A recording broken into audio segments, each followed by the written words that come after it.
Sawyer Street, Wilcott Commons. If you'd like to watch, we are on Cohasset 143, Facebook live streaming, and Zoom, which you can get the link on the back page of the agenda. Can I have a roll call, please? All Grady present. Big Frog present. Ellen Mar present. I'd like to invite everyone to join us in the Pledge of Allegiance. I pledge allegiance to the flag of the United States of America and to the republic for which it stands, one nation, under God, indivisible, with liberty and justice for all. Thank you. So before I get into the agenda, I'd just like to take a moment and recognize that the town of Cohasset had a very significant loss last week. Our health director, Pam Fahey, passed away, and it's been a shock to the town hall staff. It's been a shock to the community. The outpouring of love and appreciation for her that we've seen on social media is a testament to Pam and her professionalism. I think of her as a quiet hero. She guided us through COVID-19, and she implemented a rental unit inspection program, which has been very instrumental in improving the lives of Cohasset residents who happen to rent their homes. So I'd like to just have a brief moment of silence for Pam.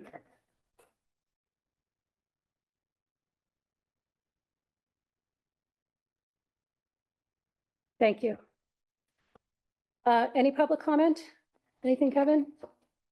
No public comment? Okay, first up. So we need to open a public hearing, and I will just read this. The Cohasset Select Board, acting as the liquor licensing authority, will hold a public hearing on Tuesday, September 16th, 2025 at 7:10 p.m. We're a little ahead of schedule.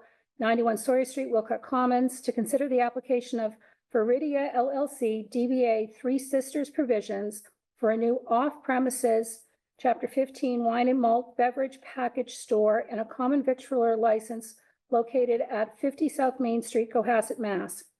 The proposed manager is Ashley Schaefer. The licensed premises consists of approximately 2,200 square feet on the first floor with entryway, large open retail area, commercial kitchen that is partially open to the main area with half walls, hallway with 2 walk-in refrigerators, 1 lavatory, storage closet, a loading dock in the rear, stairs to an unfinished basement on the lower level. Public is now invited to offer input on the proposed in writing in advance of this public hearing by emailing select board comments at cohassetma.gov or in person at tonight's hearing. And again, you can attend on the Zoom platform and ask any questions you wish. And Zoom is on the back side of the agenda. So may I have a motion to open this hearing? So moved. May I have a second? Second. All in favor? Aye. Aye. So our public hearing is now open. Do we have people from?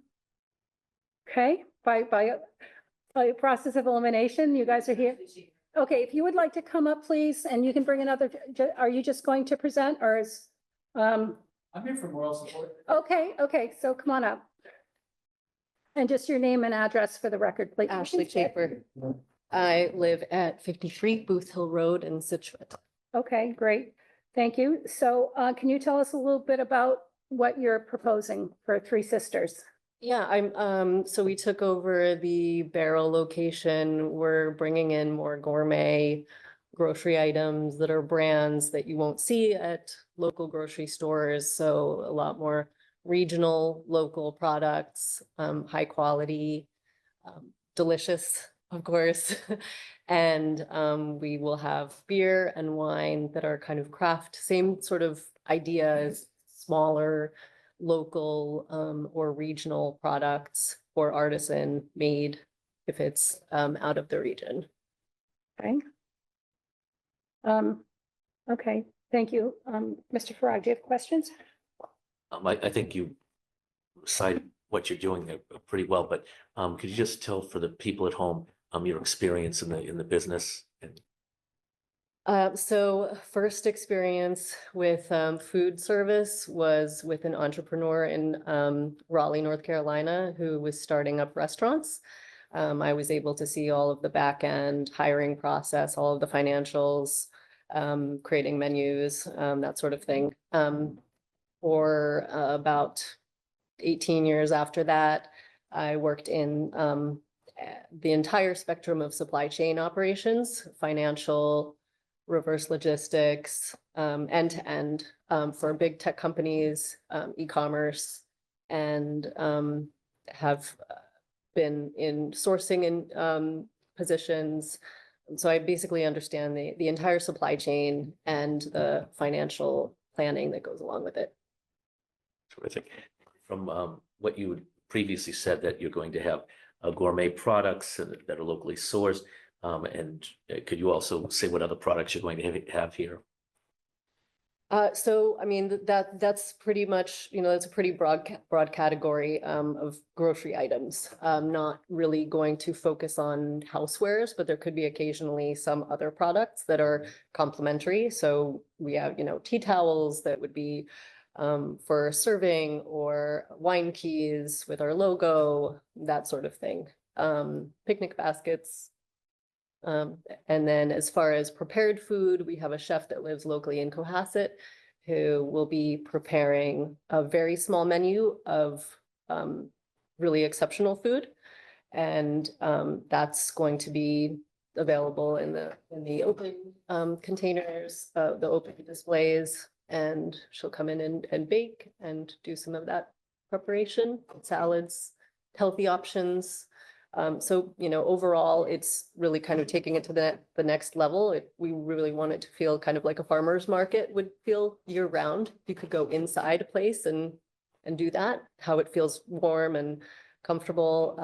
We'll also offer some tea and coffee, but on the no big espresso machines, anything like that. So.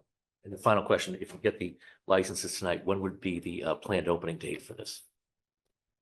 So we do plan to open the store within a few weeks if possible, but not offering, not sourcing any alcohol until we're able to do that. So we're on a, right. So we have plenty of other products. That's the focus is on a pretty wide range, and we'll be able to have plenty of options for people that they need every day, right? Dairy and breads and pastas, and so. Great, thanks. More questions? Mr. Grady? Just want nothing unhealthy. We will have chocolate, we'll have really excellent ice cream from a creamery in Boston. And so, yes, plenty of delicious unhealthy things as well. Okay, you're starting to scare me. Yeah. What are your planned hours of operation? About 10 a.m. to 7 p.m. And if we have to close an hour earlier because things are very slow and dark, then we may end up doing that sometimes. So 10 to 7, Sunday through Saturday. Yes, every day. Okay. Okay. Well, I'll say we appreciate you jumping in on that real estate so quickly. It sat empty for quite a while beforehand for the last proprietor. So it's part of keeping downtown Cohasset vibrant and interesting and having a place to go. It's not a real estate office. Or Or an insurance agent. or an insurance agency. Yeah. Real estate office.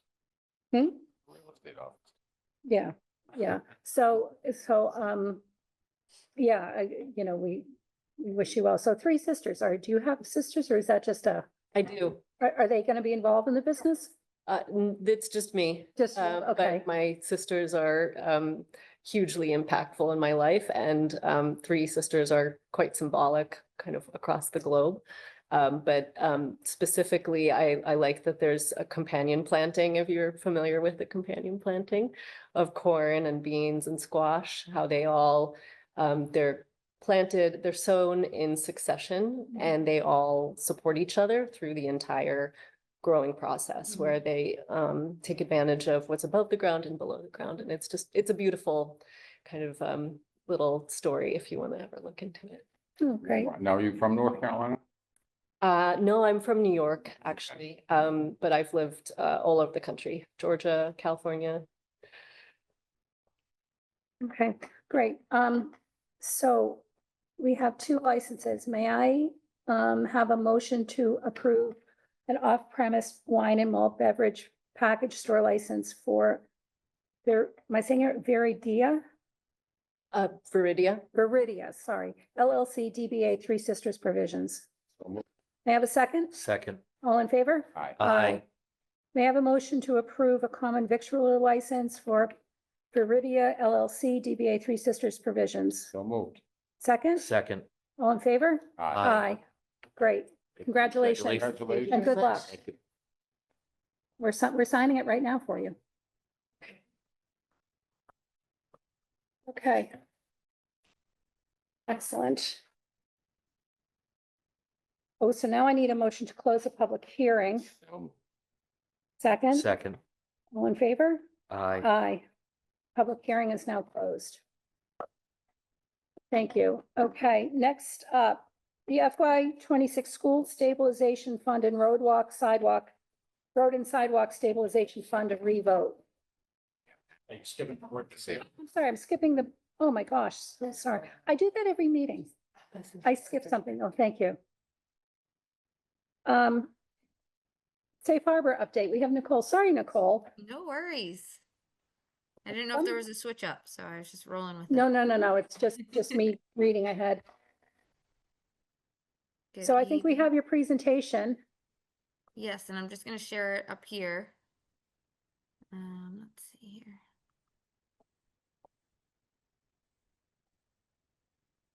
Move this. All right. And present.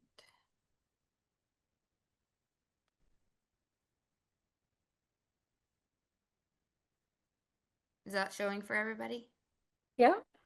All right. So hopefully everyone is doing well tonight. And thank you for letting me just come on for about 10 minutes, no more. Just an update essentially on Safe Harbor, what we have been up to for this year, where we're at with our funding, and the opioid abatement funds as well. So I will try and run through this, but please feel free to stop me with any questions.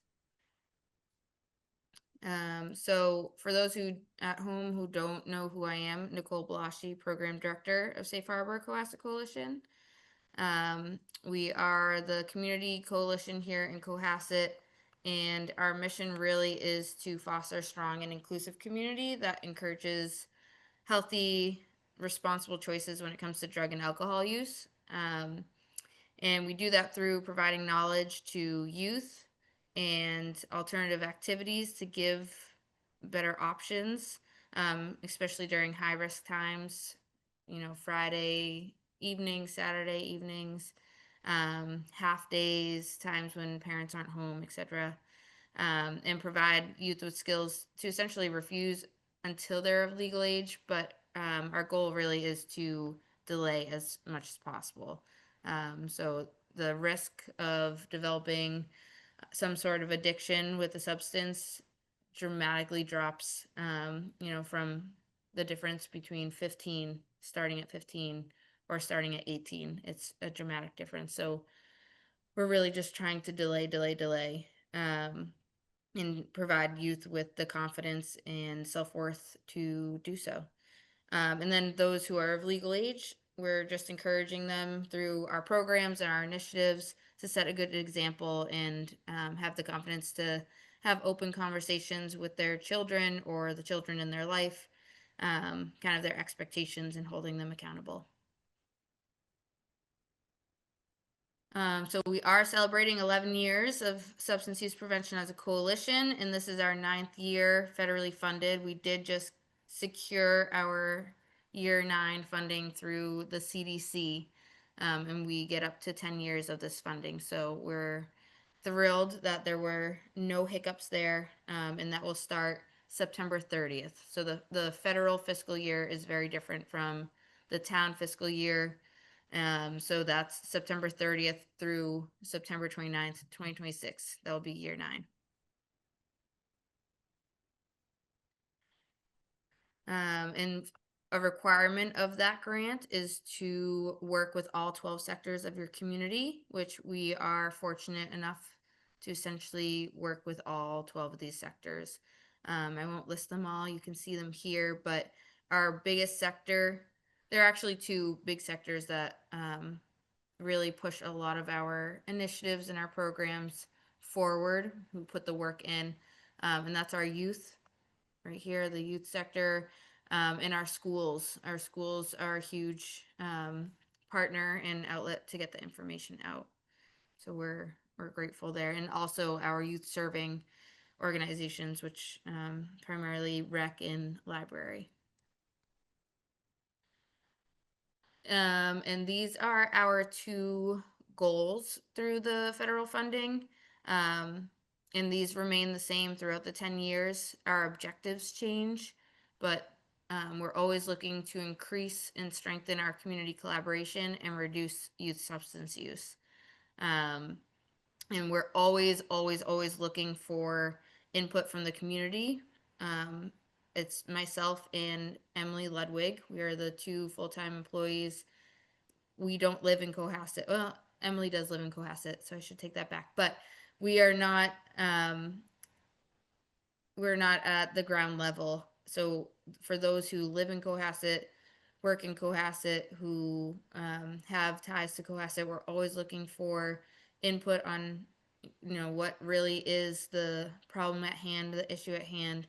And that's why we rely heavily on our youth too, because they are the ones who are in it. And they keep us up to date on really what is the issue and what should we be targeting our efforts towards. So we took a lot of input from our sectors and our youth last year and came up with these objectives that you can see under goal 1 and goal 2. And we're constantly changing it. So anytime there is an idea, we might not always be able to fit it into our action plan, but we always are taking input. So never hesitate to reach out to us. And our first coalition meeting of the academic year is next Monday, September 22nd. It is open to the public, to everyone, whether you've been involved with Safe Harbor before or you're brand new, just to hear a little bit about what our plans are in more in depth than what you'll hear tonight. Or if you have ideas, we welcome them. So that's 10 a.m. via Zoom. All the information is on our social media or our website for September 22nd. So these are a few of our community partners. I mentioned some over here, but you can see a lot of businesses listed here. They give massive incentives to our youth. So this year we have about 53 registered youth for our youth ambassadors, which is the youth arm of our coalition. It's not a popular thing to do when you're in middle school or high school, to be involved in prevention work. So these businesses here really help drive the efforts that they're doing. Like Daily Press is giving 20% off. You get an ID, so every ambassador gets an ID. Stevie G's is new, and they're giving 20% off. And this is every time you go in, if you're a youth ambassador, you show your ID. They're just giving incentives. So we're grateful for the village that we have here in Cohasset and the support from not just our department leaders and partners, but also our business partners in town as well. A big thank you to our youth leaders. Like I mentioned, they really are the driving force behind a lot of our successes in our strategic action plan. They do a lot of the work to get things implemented and hit some of our targets. So we started with about 7 youth in 2018. And this was, I need to update, we usually cap it at 50 youth ambassadors. We just had our kickoff training on Sunday at the Lake Keepers, and we have 53 youth who are registered, and that's grades 7 through 12. And it's completely run by the youth themselves. So they meet every Wednesday night from September through June. These are our leaders this year. And they meet with Emily or myself once a week prior to their meeting to just get some guidance. So it's completely youth-led and adult guided, if you will. So our goal as a coalition this year and going forward is really to normalize the fact that the majority of youth aren't using substances, even though on social media it looks like the majority are. Stomping out the misperceptions and improve parental role modeling. And really that's just how parents, if you're going out to dinner and you've had a few, are you designating someone as the driver? Or if you're having a stressful day or period of time, are you coming home right to wine or beer, or are you role modeling, alternative healthy coping skills? So that's our hope through our initiatives here. And because of the sectors that we work with and the youth specifically, Cohasset has continued to decrease Cohasset Middle School and Cohasset High School substance use since 2017. And I put Cohasset here and not Safe Harbor because it's not Safe Harbor. And you'll see that through the opioid abatement funds that I'll talk about too, but it's really a joint effort. It's not me and Emily who are doing all of this. That just wouldn't be physically possible. This is Cohasset as a town has really worked and made huge improvements since 2017. So we collect data every 2 years with the schools. So we just collected in April of 2025 with the grades 7 and 8 at the middle school and all grades at the high school. And from those results, you can see here, this just shows 2019. They didn't include 2017 on here for whatever reason, but it has just decreased. The only one that had a slight increase was marijuana, which we expected because that became legalized. It had a little bit of a jump with COVID and has since come down and plateaued. So you can see alcohol, the use of alcohol in the past 30 days amongst Cohasset high schoolers started at 29% in 2019 and has decreased dramatically to 13%. Still, we're always looking to reduce those numbers so that they are getting smaller and smaller, but you can see that that's a dramatic drop in a short period of time. So how are we doing our strategies? These are the strategies that we use for reducing youth substance use. Providing information is great, but it really only goes so far. So that's a lot of, our awareness campaigns, our social media posts, that's providing information, and it's wonderful to get the knowledge out there. But we see the biggest impacts when we change consequences or modify policies, and Cohasset has always been a step ahead of the state and the country when it comes to modifying policies. Like for instance, tobacco. Cohasset was one of the first who in the state who changed it to 21 when it was 18, and now that's statewide. Policies such as that, and we are really good about our liquor licenses, and we've kept the number pretty low. So those are the strategies that we use, and these are just a few snippets of the implemented activities using those strategies. Just this year alone, so this is the start of 2025 up until just last week where we secured the year 9 federal funding. These are just a few of the things that we have done as a coalition. Every year we try and award the senior ambassadors who are involved with scholarships. We have a steering committee who oversees that scholarship, and that was 3 $1,000 scholarships from the nonprofit side of Safe Harbor. We had a successful Guiding Good Choices workshop that you can see here, and we will be offering that again. That starts the October 8th. So we're pushing that workshop right now. And that was heavily attended, and we offer dinner and childcare. So we're, like I said, this is just a snippet of what we've done over the past 9 months. In addition to what we've done as a coalition, as a town, the opioid abatement funds, as you know, we've been getting funds every it's Chris, you can correct me if I'm wrong, but I want to say it's like every few months we get a wave of funds that come in, at least once a year.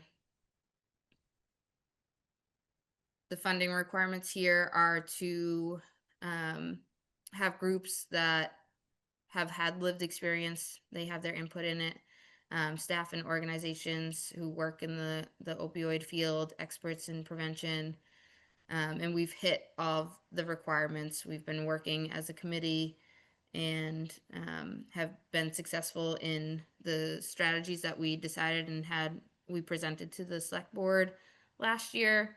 And those strategies have been moving forward. So we have the prevention team that we use the funds towards. So this is essentially if there's a community member who is struggling and the police department identifies this individual, they'll connect them with the recovery coach, Kurt Gerald, or their parent advocate, Anne Marie Wilton, or our town social worker. It's a team that's ready and willing to assist where needed. The prevention kits we launched in June of 2024. We've distributed over 900 prevention kits since then.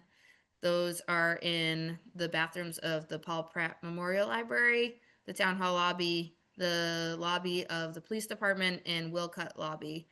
And the demand has been nonstop.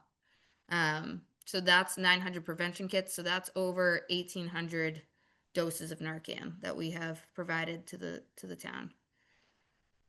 And then our monetary aid, this one, we're still working to make sure that the information is accurate, or getting to the community members is accurate.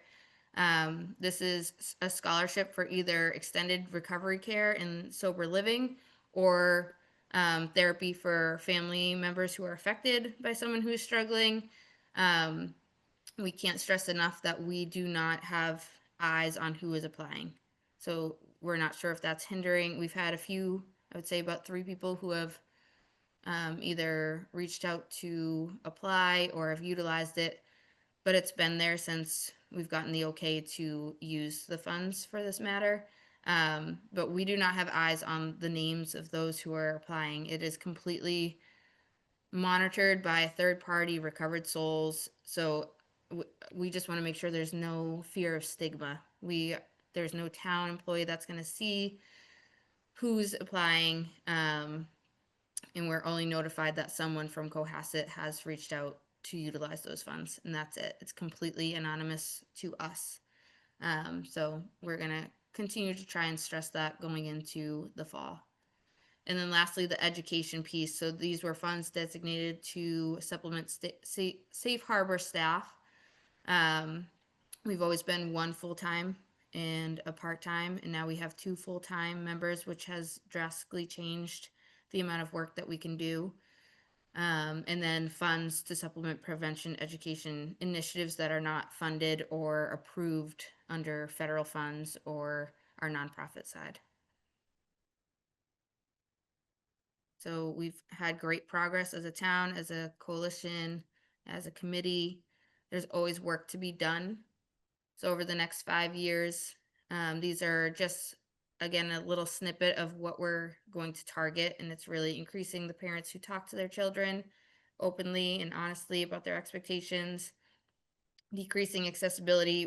We focus on alcohol and marijuana primarily, but it's all encompassing. So that's opioids and nicotine included. Binge drinking is an issue that we're always trying to decrease. Even though we have a small amount of students who use in the past 30 days, that small amount are typically binge drinking. So that's a huge concern. So we're trying to decrease that as a target. And then just increasing, now that we have the 2 full-time staff, we're going to continue to increase our programming and our resources, etc. And so a few things that we have coming up, like I mentioned, the coalition meeting on September 22nd. Highly encourage anyone who is interested just to come. You don't have to speak. You don't have to put your camera on. It's on Zoom. If you're just interested in hearing more or adding some input. And then we have our Safe Home Directory. We have about almost 30 families who have signed up for this. So this is essentially a database, if you will, of community members who are just, it's similar to the Wait Till 8 program, if anyone's familiar with that, but families who are committing to having a home that will not provide alcohol to youth. And there's no liability to it. It's just really a pledge and trying to band together saying we're not going to provide and supply alcohol until they're of age. And you can choose to share your number, your email, your address, or nothing. It's just really to show numbers, the power in numbers, and that there are other families who are with you. But essentially, if my son Joe was going over to their friend John's, I could look to see if their John parent is on this database. And if they've shared a number, I could call and say, are you actually going to be home? Is their plan? It's just a way to connect.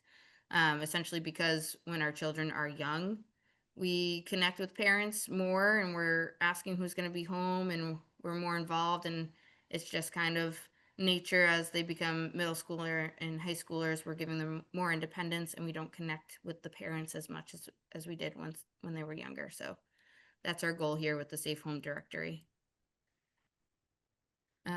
At the end of the month, we are partnering with the schools and the library for Screenagers Next Chapter at-home watch parties. So this is completely free.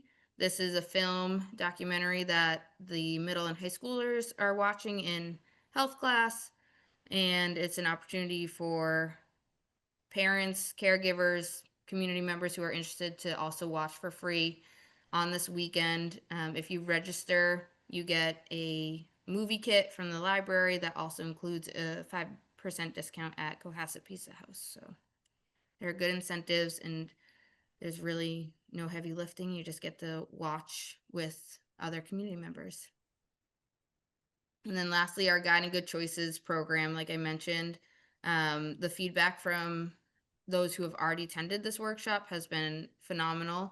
And this just provides the skills to set boundaries like I had mentioned at the beginning, and communicating openly what your expectations are and also following through how to do that. And it's just $15 for the actual guide. Like I said, dinner is included, childcare if needed. Highly recommend to register soon because spots are limited. And then lastly, we do have scholarships that we give to our youth. Last year, we sent 7 youth to Washington, D.C. with some adult chaperones. But there are scholarships through CADCA up through October 1st. So any community member who is interested in attending CADCA, I won't go too in depth in what CADCA Leadership Forum is. You can go on to their website to find out more information. But a lot of workshops, an opportunity to go to Capitol Hill one day, lots of networking, and it's at the Gaylord. So if you were to apply for a scholarship through CADCA, again, the deadline is October 1st. It would give you the opportunity to also attend while we have coalition members there as well. So we do have a monthly newsletter that you can get involved with to stay in the know, and our social media. But that's essentially what we've been up to for the past 9 months for this year and what we plan to do for the academic year coming forward. And then you can't really tell on Zoom, I don't think, but I also will be on maternity leave starting in about 3 weeks. So it will just be Emily until the new year. If anyone has any questions, or I can go back on to any slide. I don't have any questions, but just a comment. I want to thank you for the program and the success of it. I think you can see the depth of the program. Before, prevention or drug prevention for kids was a 1-hour lecture, usually at an assembly or maybe a movie that would be shown in health class. And it didn't necessarily cover or encompass all the different areas that are needed. in order to create the success that you've seen there. And to see the number of students that have stepped up to the plate to join Safe Harbors Ambassadors is just the proof of the concept of the program, of how not only popular it is, how important it is. And in conclusion, the whole program, of course, is to keep the children and students of this town safe and healthy. And that's what this does. And the select board supports that fully, support it fully, and look forward to the next year and the upcoming years for even better results. So thank you, and thanks to everybody and all the businesses as well who supported the program and the students. Thank you. Yeah, Grady? huge thank you to the businesses. Outstanding presentation, and thanks so much for all you're doing. Congratulations. Thank you. Thanks. Congratulations, Nicole. This program's come a long way. Yes, yeah, you've been Katie there since Dugan's the a- start. Yeah, Katie Dugan's also in the audience when you started Safe Harbor and we were on school committee and you were making the presentation. So well done. Thank you for sticking with it, maintaining your energy and passion for it. And for the kids of Cohasset.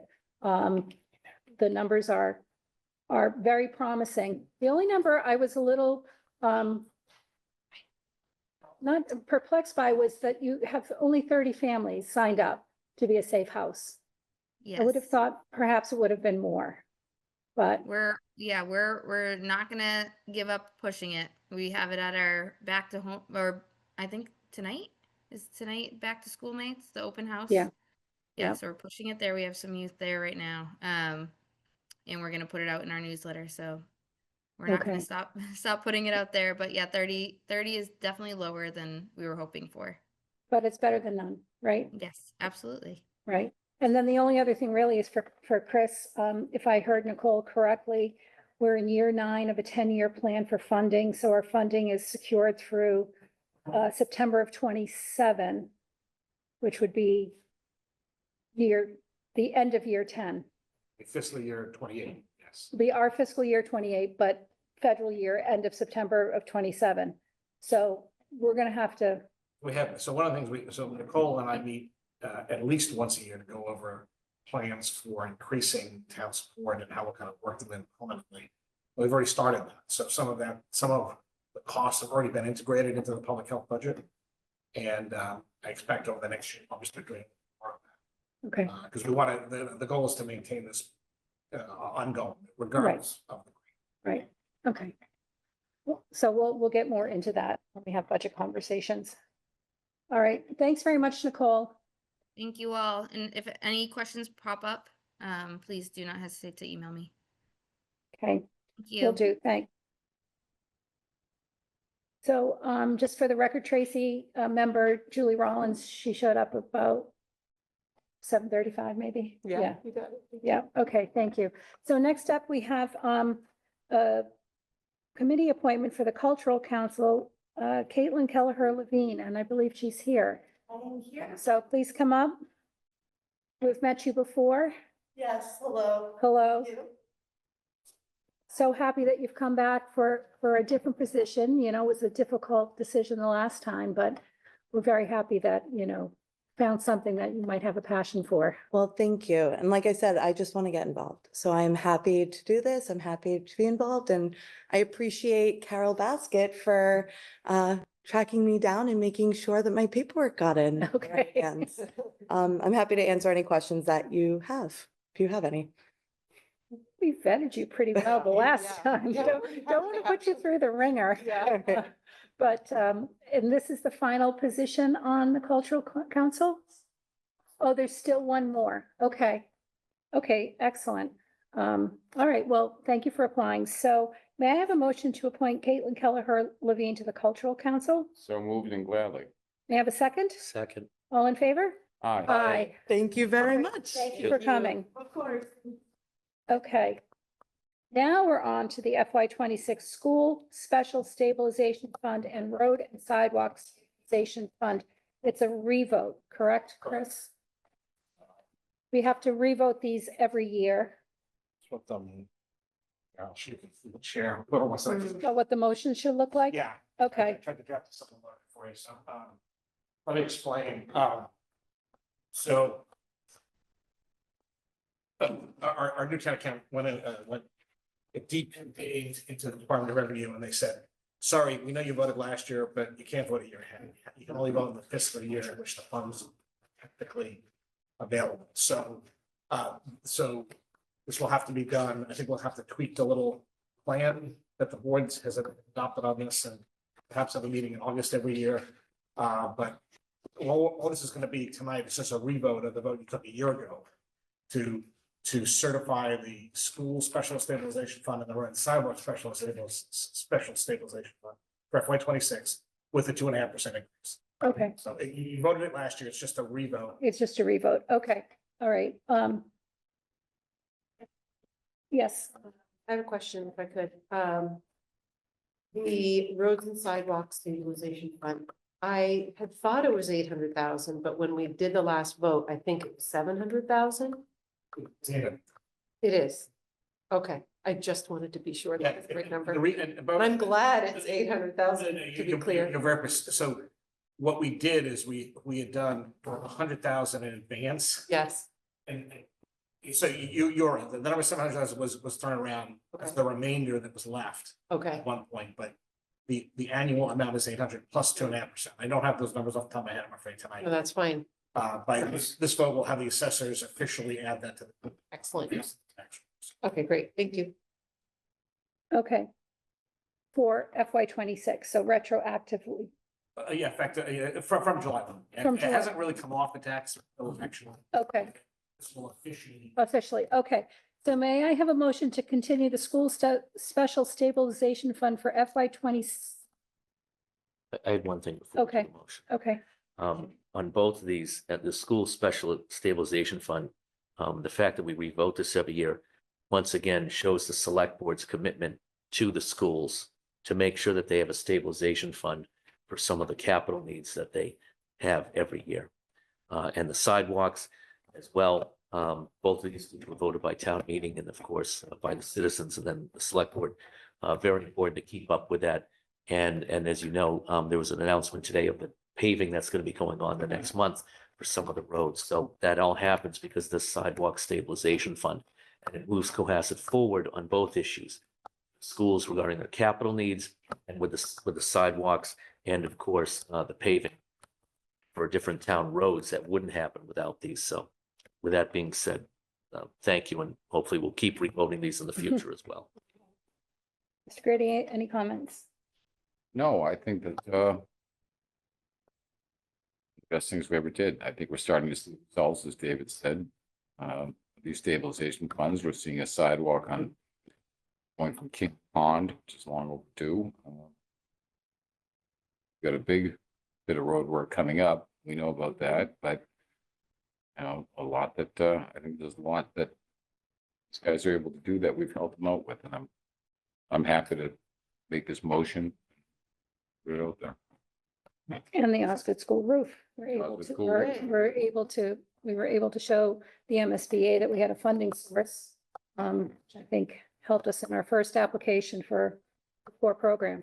Okay, so now I will ask for motion to continue the school's special stabilization fund for FY 26 by appropriating the approved levy of 1.5 million plus the allowable 2.5%. So moved. Second, Second. all in favor? Aye. Okay, any further comment on roads and sidewalks?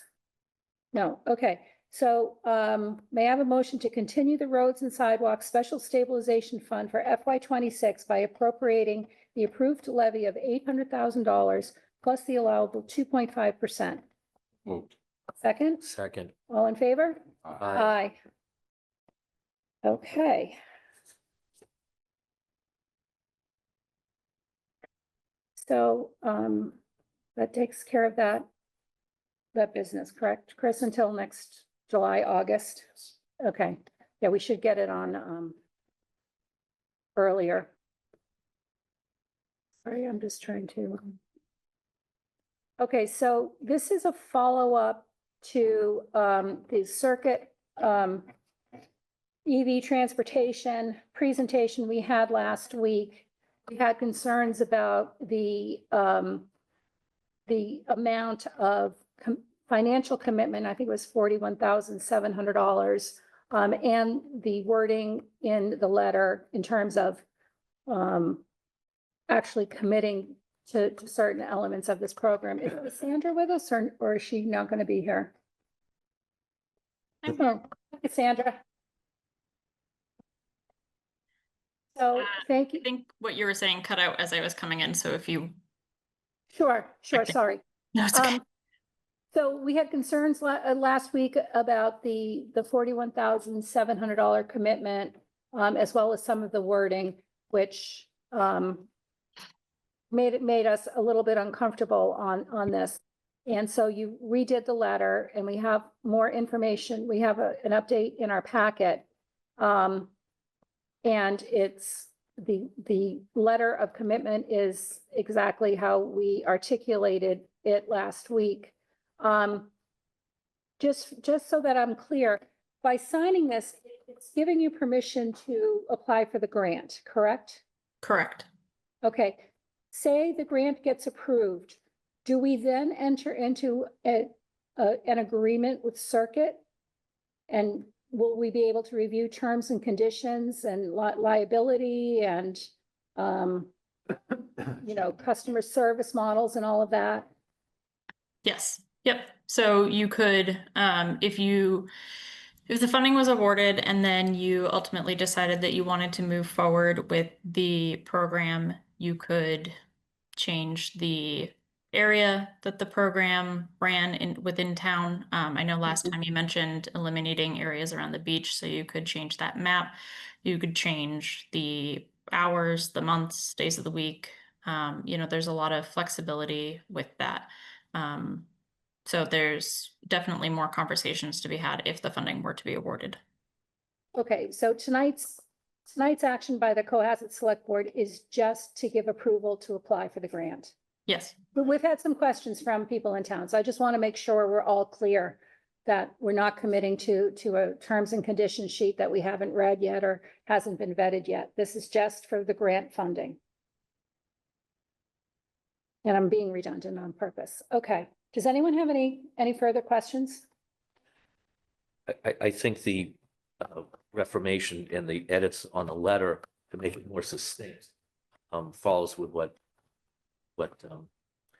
Chairperson Mara said about that we're just supporting the grant and that we're not committing the town necessarily to anything until other things can be looked at and or approved or vetted at that point. So this happens with a lot of grants that we have where we put in letter support and then see if we can get them and then go from there. So that would follow along. So I have no issues with the letter, and I think in its current form, it's better than it was last month.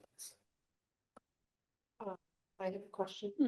Is there wording in the grant application that would require us to move forward with participating if it's awarded? That's not my understanding, no. So part of this grant is that the company, in this case Circuit, would require a municipal partner. In this instance, whereas Hull has already agreed to be a partner, I believe that they could still move forward with, like, if it were to be awarded, they could still move forward with using Hull as their program partner. I feel more comfortable. That's a now. great question. I have one. Yes. And what did we get from Hingham? So I believe that Hingham is also voting tonight. So I don't have an answer from them as of yet. Again, I'll be quite honest with you, I'm not overly comfortable with it, because I don't think it's fully vetted. I still think there's some things that kind of leave us potentially on the hook. So I'm still a little leery about it, I'll be honest about that. Okay. Evan, do we have a question? I thought I saw a hand pop up. Carol Meyer. Yeah, she's from the Anchor.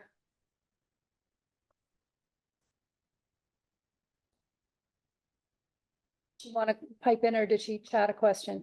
She raised her hand to speak. She can speak if she wants. Okay. Carol, are you there? Do you have to raise it again? Oh, she already, oh, no. No, you still have to speak. Oh, wow. Okay, I don't think she's there. And then next. Okay, happens, okay.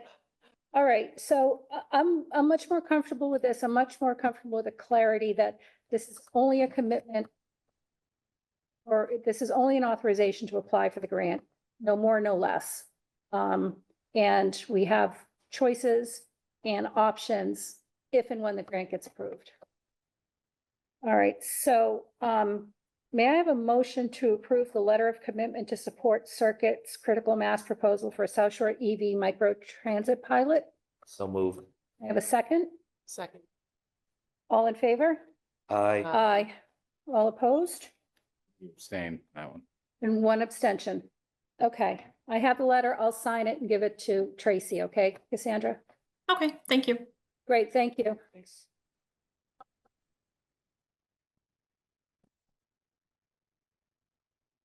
Okay.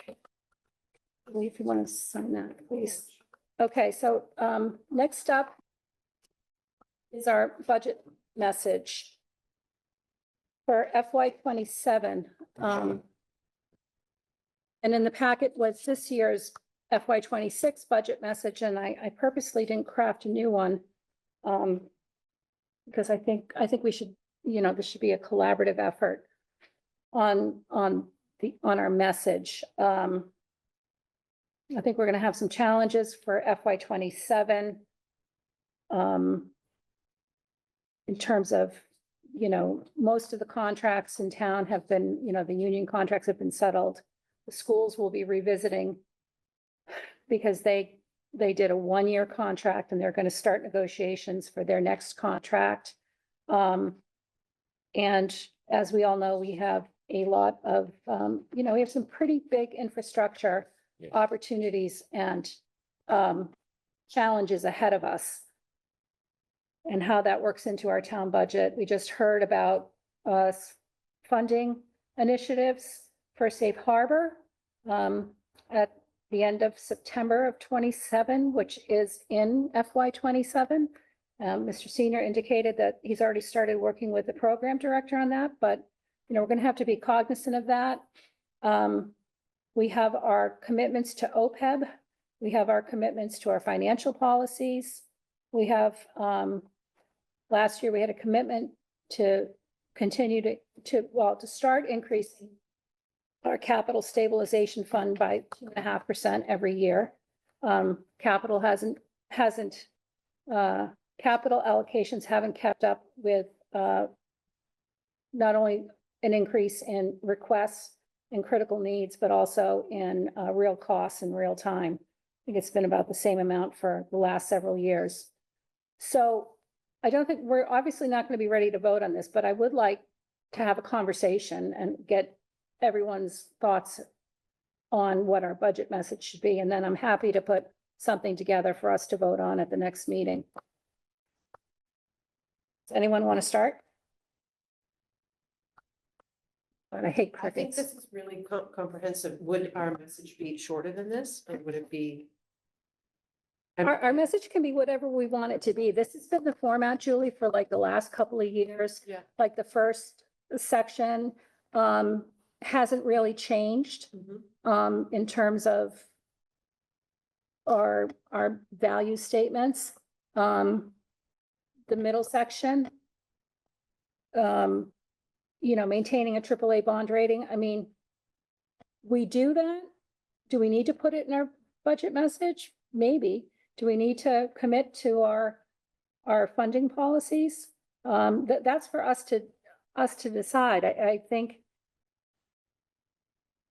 I think we can say yes, because it's important that we do it, or we can say, no, we always do it. Yeah, I like the bit about the maintaining the bond rating. What I might add, since this is a public message, is why the AAA bond rating is important. Because most people, including myself, until most recently, most people are not familiar with what a triple bond rating is and why that's important to the town. And we do talk about it a lot. Yeah. Like, we want to maintain this, we want to maintain this. I don't know that everyone understands why. Okay. So So in our message, I would just elaborate on that.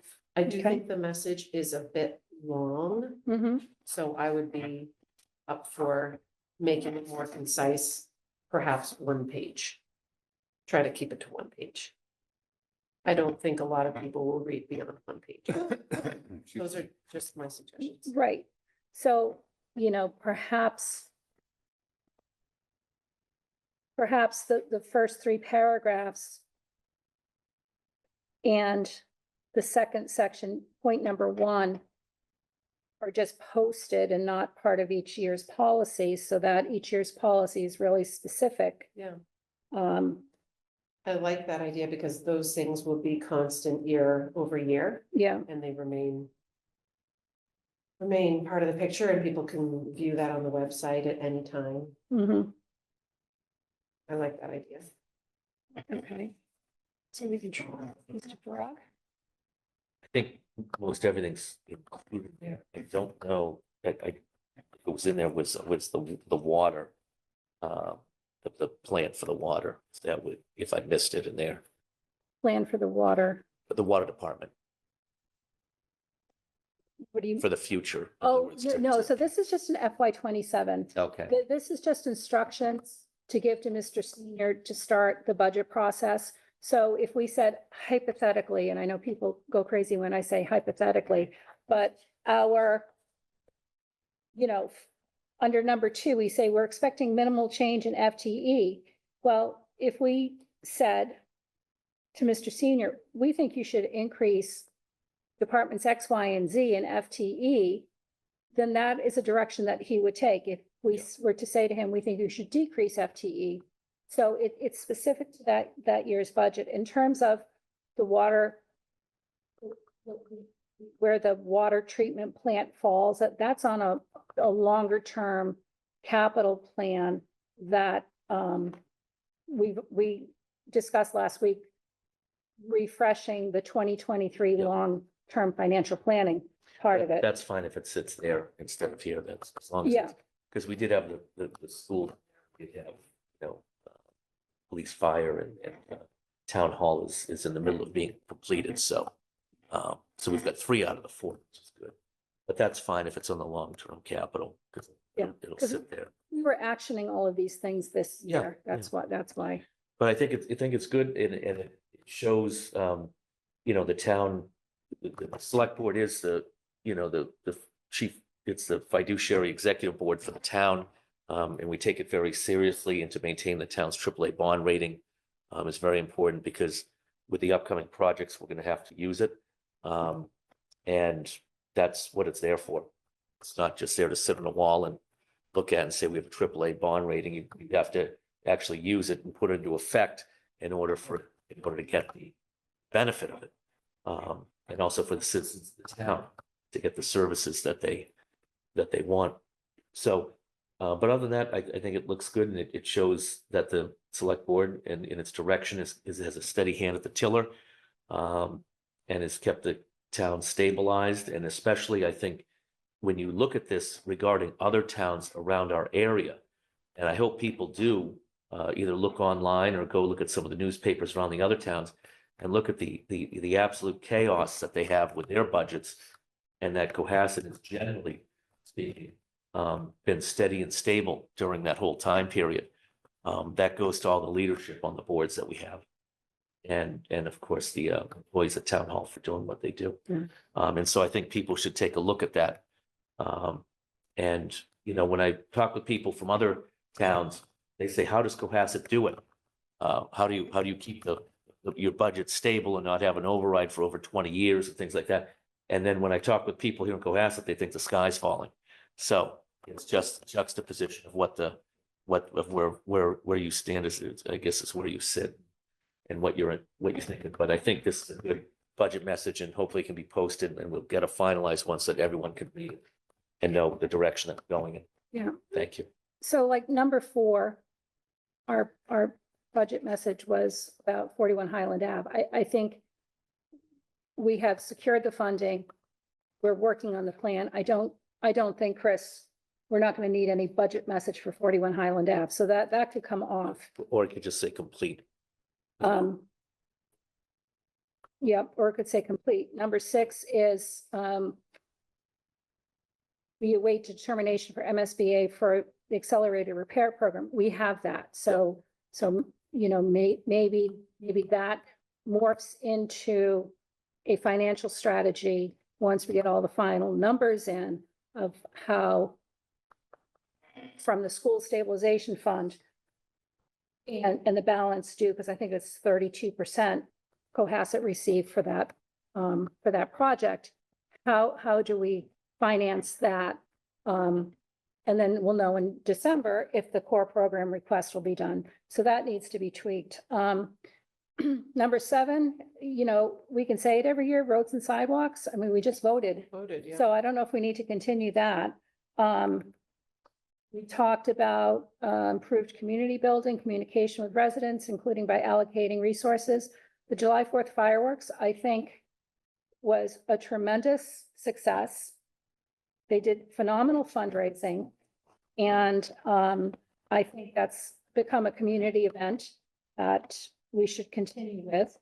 I think next year, also, if you look in your calendar, it's going to be the 250th anniversary of the country. So if we're going to have a year to do it, Next 2026 is going to Do be it again. the year to do it again. So Right, Yep. and so it technically will fall into technically FY 27, and we do budget for it, and then we offset it with the contributions. Is that correct? So some of it, not all of it.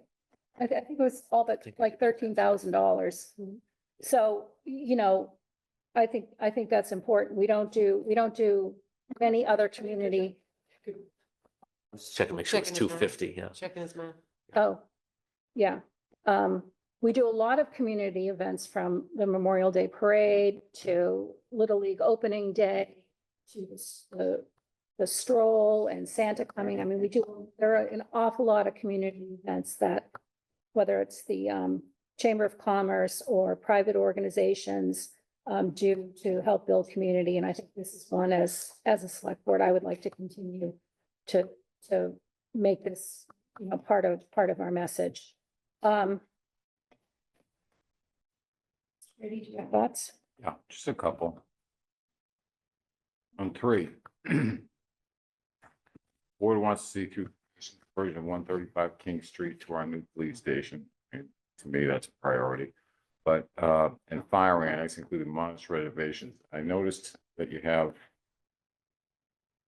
study all existing towns owed space for permanent relocation of appropriate departments. Be good to see that on the King Street, the Elm Street edition, I'm sorry, is that we're planning offices there.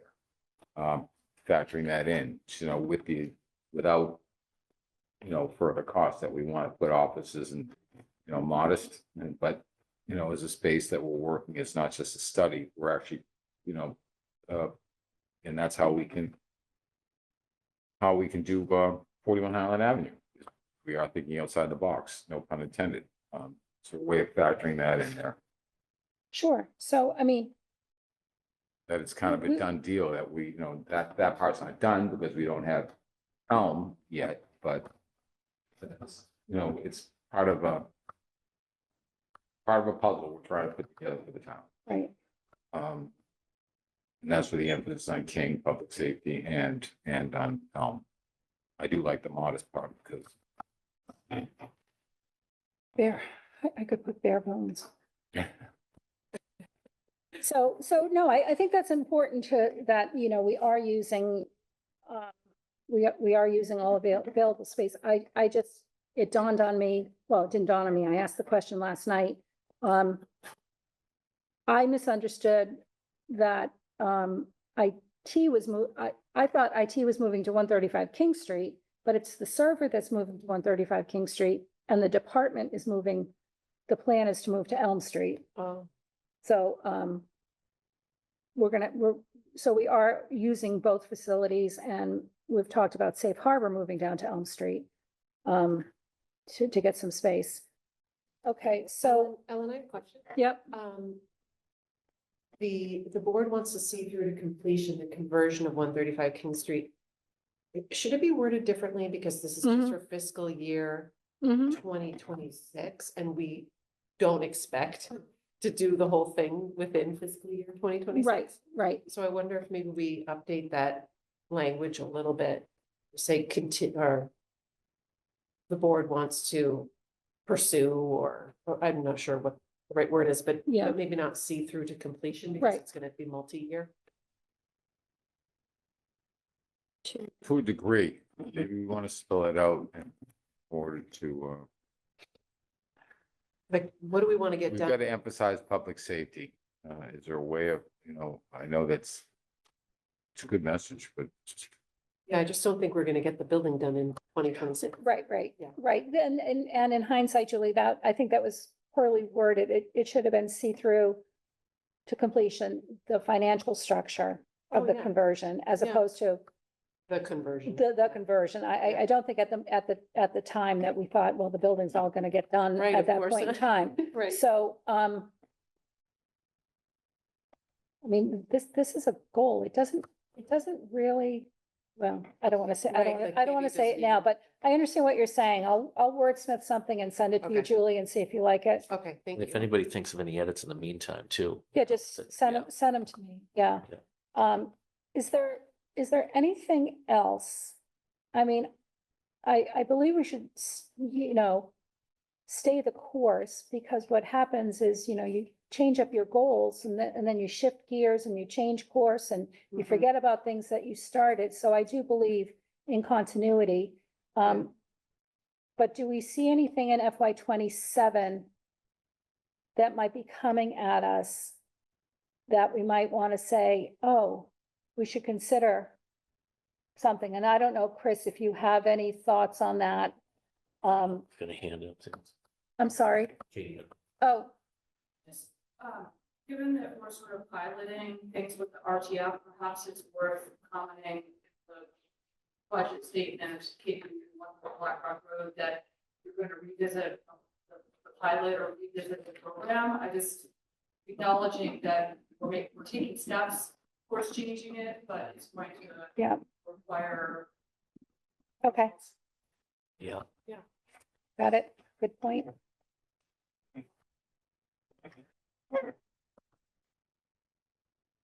So we have some wordsmithing to do, some changing, updating.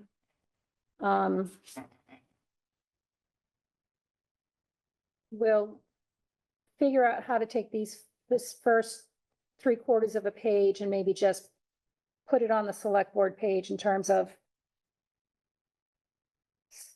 an overall ongoing budget message, so that the actual budget goals are a one pager. Okay, Chris, if you think of anything, I think the RTF is a good call out. I mean, we have all the contracts done. I think you all already mentioned it, what's gonna happen in schools, right? And obviously doing the Oscar roof. Mhm. It's more long-term repairs to do with a roof material, I think is the next one up. Yeah, And then, depending on what happens with the corporate, that's gonna be a pretty big deal. mhm, Should the town get into that program. So, okay, and the reality is we provide a tremendous amount of support to the schools all the time. Just in procurement and HR. It's all things that I leave on. It's all their employees are doing. So, any, and perhaps there's no indication yet, but any indication from Maya yet on where health insurance is going, or should we be conservative and budget relatively the same amount of increase? So we'll get that in January. Okay. Projections. But we usually have a fall meeting. They usually combine, but they can't tell you because they're still meeting. We at least get to have some answer to what to consider. So those meetings usually take place in October, November. Okay. We go update how we're trending, because part of it is also how we're trending. So if our utilization is moderate or decreasing, that's good. It's gonna keep us at the lower end of the pool regardless. I think you've seen that Blue Cross has done a lot of cost control measures, particularly some drugs that cost them a lot of money. So that's gonna go into effect in this next cycle. So hopefully that. Okay. All right, so, I have my marching orders. If anyone has any, ideas or updates or things, just email me and just me, and I'll incorporate them and we'll review it, together as a board and vote on our message, because it's about time, Chris, because you'll start, especially with Beth on board. Okay, There's one comment online. okay. Will Ashton, 125 Down Street, can the board consider republishing the annual budget book that was stopped in 2022 as a goal? Sure, we can consider it. Do you mean the annual report or? the No, budget no, book? the budget book. Okay.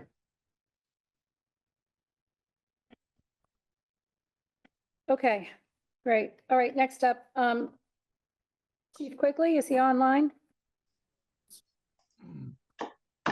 Hi there. Hi, sorry to keep you waiting.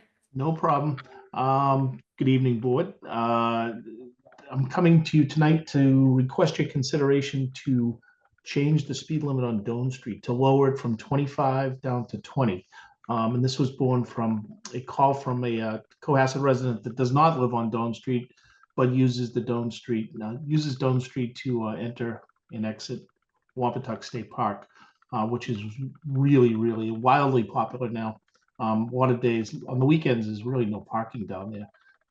But he expressed concern about, the amount of children in the area, as well as walkers and just general traffic. It's a unique neighborhood whereas the gate to Wampatuck is there, and there's a lot of young families on that road. Once I received that call, I went down and sat there and watched the traffic for a little bit, and I didn't witness anything outrageous, but I think it would be reasonable to reduce the speed limit to 20 miles an hour on that stretch of road from Beechwood down to, on Doan Street, from Beechwood down to the gate. I also spoke to two longtime residents of Doan Street, and asked them for their input, because I wanted to hear from people who live there, and both were 100% on board, and they affirmed what I was being told by the person who uses Doan Street to enter and exit Wampatuck. So that's asking for your consideration to change things. And we can change a portion of a road? Yes. Oh, we did North Main Street last year, right? Yep, Yep. we've hit a bunch of different roads, but this is really a one-off. We usually don't go down to 20 miles an hour, but because of the unique nature of this this little stretch of road, and because it's used by so many people,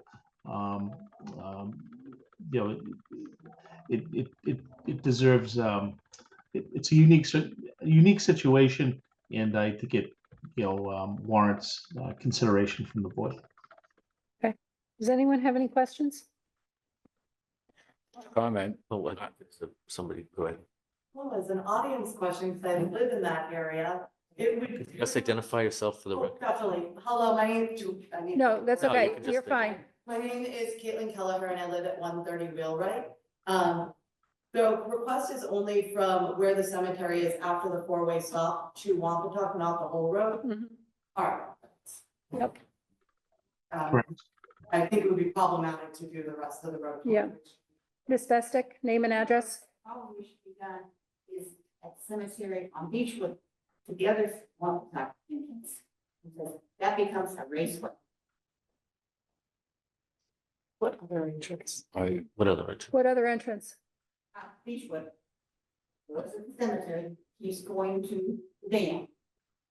There's an entrance to Wampatuck there, and it becomes a raceway. The other day, someone was running down there, and I got out and just get out of it on the street. This is not Daytona Raceway.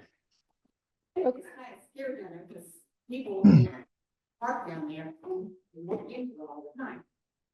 Okay, Maybe the chief could explore that. yeah. I could neither hear nor see her. Ms. so I'm not Bestick is sure. saying, when you come out, when you're on Beechwood at the ball field, go straight as opposed, go straight. She's also indicating that that is a speedway and that there is an entrance at the end to Wampatuck. That's something we could definitely look at, but Okay, I'm here tonight just for Dawn Street. Yeah, tonight's just for Doan Street. Okay, so can I have a motion to approve a reduction in the speed limit from 25 miles per hour to 20 miles per hour on Doan Street from Beechwood Street? So moved. I have a second? Second. All in favor? Aye. Thank you. Great. And I will touch base with Ms. Bestick offline and ferret that out. Like I said yesterday, they should go down and I got out on the street and all of a sudden she's coming back and all of a sudden, speak up. Okay, all right. All right. He'll get in touch with you, all right? We have to keep going with our agenda. Thank you. Okay. Thank you. Thank you, Chief. Thank you. Okay, so now, Town of Cohasset, our warrant, our draft review. Tomorrow, the advisory begins work. I'll meet again next week. So the plan is to have some items featured next week, we have a vote, Okay, and then we'll wrap it up on the 30th. It seems like we're pushing into something that's a little, I have to do a special meeting so we can stay on target to get this published, so. But I think we'll be okay. So let me walk you through some of the things that are a little immediate. So that's Article 2, the operating budget. We're getting sewer retained earnings paid back. If you remember, we had to give that money back in the spring, we're getting it back. We did not budget the paper throw bags, but we're gonna need, so that's unrealized revenue, so we're gonna raise our appropriated so it can cover the deficit that will be in the RTF for the period that's now, right? Because we didn't have enough money in the budget accounts. There's an E-rate that's reimbursement money that Ron, our IT director, has to go back into his budget for hardware because we had to squeeze them a little bit this fall, into FY 26. So we'd like to be able to take this chunk of it and put it back in. That replaces laptops and equipment. So this would help to make it whole, at least on that. And it's money that's coming back to us that wasn't expected. We did the transfer of money that we get in from Comcast and Verizon that goes to 143 TV. We always borrow after town meeting typically, and this is just to cover the interest costs on the band. We didn't have that in the budget per se. We usually do this every year. So we got a little more borrowing this year than we historically to cover some bigger projects. There was one small little misprint in a bond schedule, so we were $4,125 short on interest for Treats Pond. So we can make it up, but our account said, hey, why don't you just appropriate it now? It was supposed to be coming out of capital stabilization, but it was $4,000. We can talk later. Yeah, so really good. Water has two retained earnings, two items they want to take out of retained earnings, put into their budget. One's for legal engineering. They've got some additional costs for a project they're paying out of that budget. So they want to take it out of retained earnings and put it back in their operating budget. And the same thing, extraordinary maintenance is a project we've done. We have the details on it. They want to take money out of their retained earnings and put it back in their operating budget, which is, they have it. And then number 9 here this is what do we do if the RTF article doesn't pass? So we have to appropriate more money to cover the rest of the year. So there'll have to be an alternative amount in a year, which is only necessary if that Article 1 doesn't pass. right. So right now, the whole year, $400,000. That would be permit fees. That would be the new permit fees would just be appropriated for this. Okay, okay. Article 3, these are the same bills, so I'm hoping this will be it. I'm hoping that advisory will vote on this tomorrow, and we'll see it next week. I'm sorry, there are unpaid bills. There were a few. They're mostly small, we're watching Michael Hawes for this not to happen. We haven't had this for Yeah. disappointing at the same time. It's got to be done. So. The articles, the OPEB trust contribution brings us whole. It's the $98,500 plus $350,000. Ms. Dugan? We do get one for Black Rock Road. Thank you. We'll have commitment made by the select board in the spring when we had the budget conversation. So I did want to come and acknowledge and recognize that we are going to meet our funding goal for OPEB as a result of this. So thank you. I do want to point out that in past years, there have been additional appropriations made to stabilization funds, and since you're looking to vote on this by 9:30, before I think we have a free cash flow number certified by our town accountant, I don't know if there's any wiggle room or discussion about additional stabilization funds being funded. So at this point, I'm being asked to be cautious by our, we will be certified for November. So we can always amend things between now and then if we have a bigger number than we think, but at this point, we're just being really conservative. So we know the money will be here for these. We're still waiting on a few things to take time, put in some. Never mind. So we have, it's most certainly an opportunity. And this can always be amended, if we have more than we expect. We want to put more money into another fund that can always be tweaked between the close of the warrant and town meetings. But would we need to craft an article? No, the article. It's here. Article 4, okay, got it, The got article's it. already there. Okay, so we were just at, yep, It doesn't sound like a lot of necessary clarity in terms of financial caution between when we vote in town meeting, so.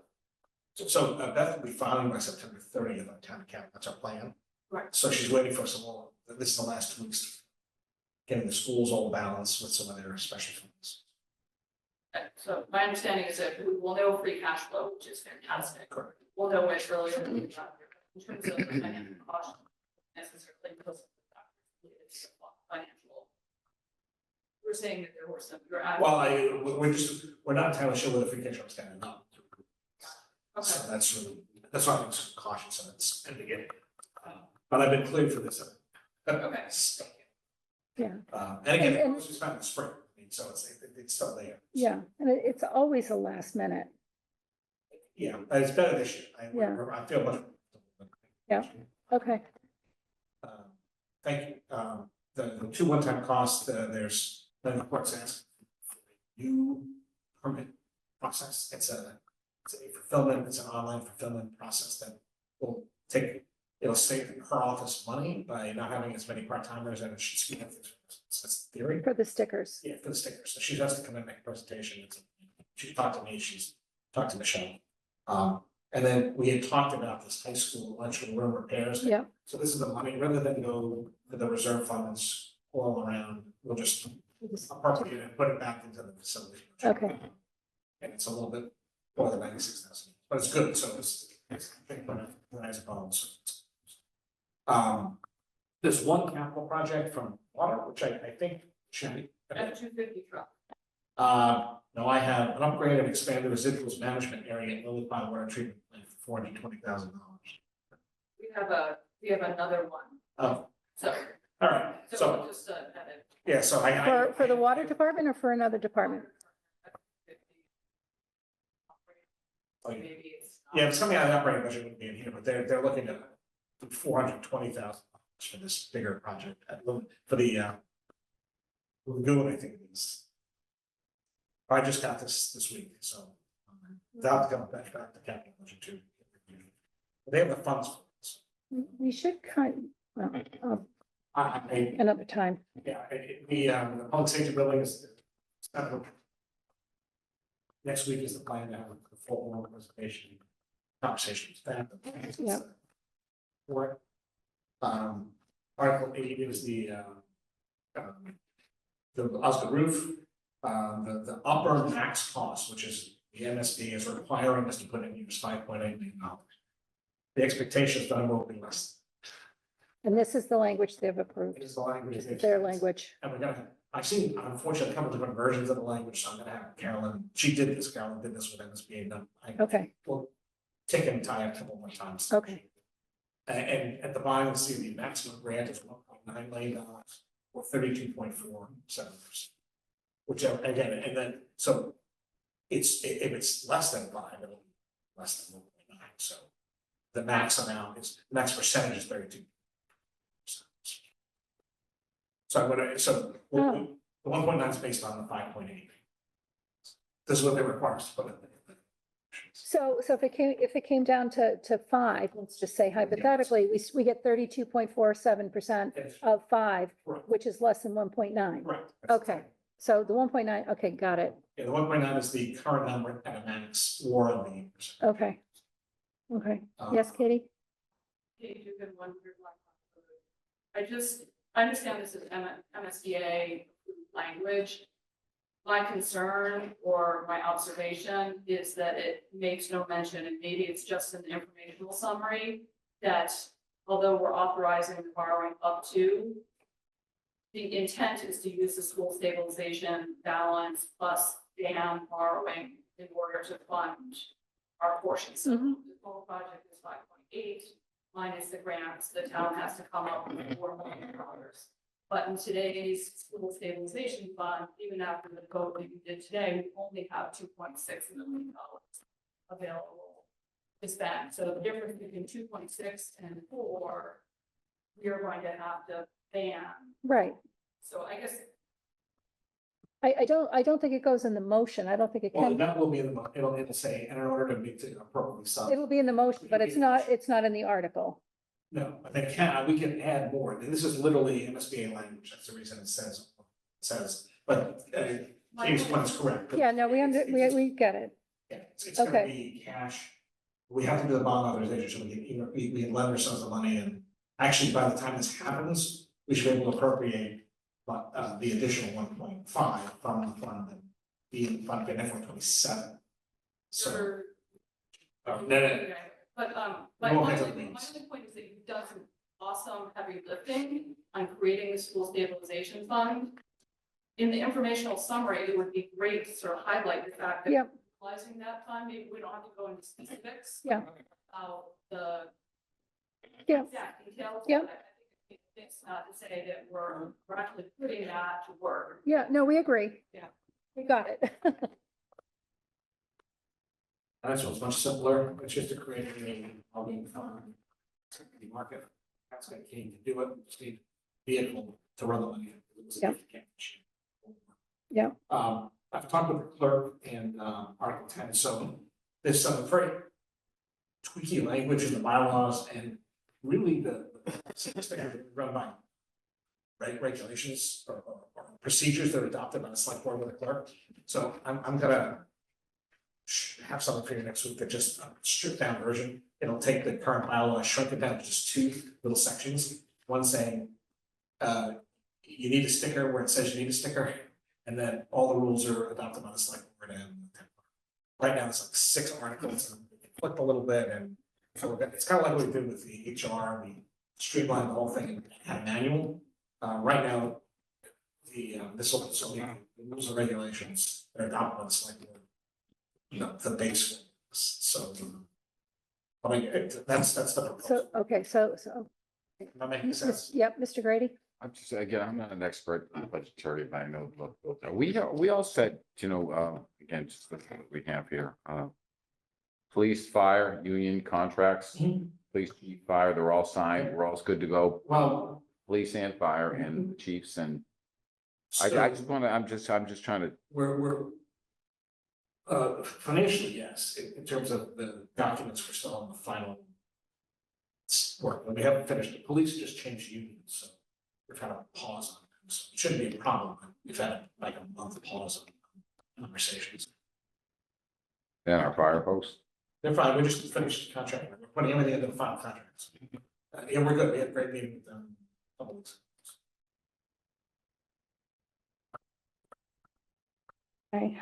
Article 11 is allowing the town to accept, allow the select board to turn at the request of a holder, a wine and malt on premises to all alcohol, just for that unit at that time, when they give it up, it reverts back to wine and malt. Okay.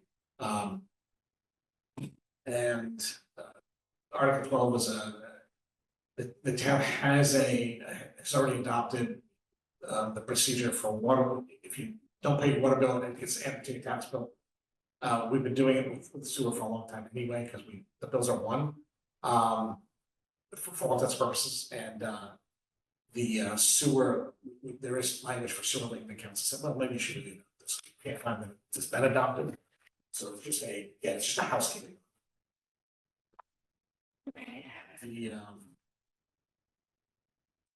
we talked about, the AEC is looking to allow, potential for solar on the roofs, as it's possible. Prior approval for that expired. Whether that's feasible economically is entirely different story, but this is the first step. I believe they're meeting with the school committee separately. Yeah. On Article 13, Tracy, under the board approvals, would you add school committee? Yes.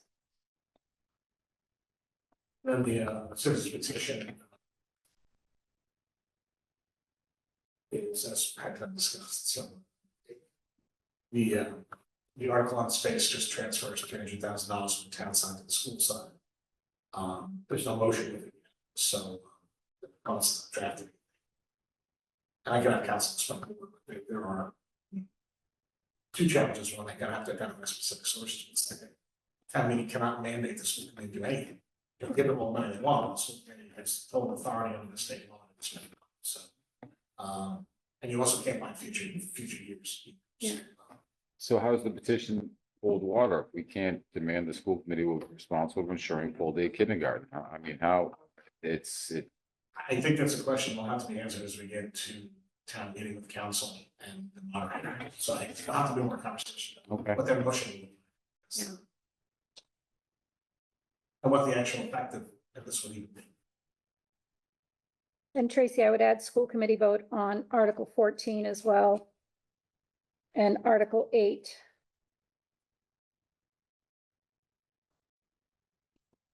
That's not. Okay. Again, Roger starts tomorrow. Speaking of a more floated safety building is. Okay. And then. Okay, does anyone on the board have any questions? No. No, okay. I'll comment on some of them when they're in final form, Okay, because they're still being tossed around at this point. right. Well, back on time, I will do a very quick update. I can officially announce that the town has won a 2-year grant as part of this the municipal vulnerability program. Thank you, Sandra, and her team for all the work on this. It's $190,000 over 2 years, and will continue the town's work on. Let's see. It's the convening of a social resiliency coalition, which is targeted to helping priority populations, people on fixed incomes, elderly, those who have transportation challenges with food and health security in case of flooding and challenges. Okay, that's a 2-year program that builds on the work that's already been done. They've been working with partners, food pantry, the 143 exchange, housing authority, schools, such a community center. So it's been a great partnership. This will allow that next set of work to be done. that's great, congratulations. Is that Cassandra? It's Cassandra. So Another that's- well done. That's what I got. Okay, great. Select board comments, Ms. Rollins, None. Mr. Farag, None for tonight, since we're gonna be here next week. Next We were week here and the week just last week, after. so I think, yeah, everyone's heard enough from me tonight. Mr. Grady, No, I'll say it. Thanks. you're all set, and I am all set as well. We have no minutes to approve. We have no topics not reasonably anticipated, so may I have a motion to adjourn at 8:34? So. Ooh, May I have a second? Second. All in favor? aye. Aye. Great, thank you, everybody.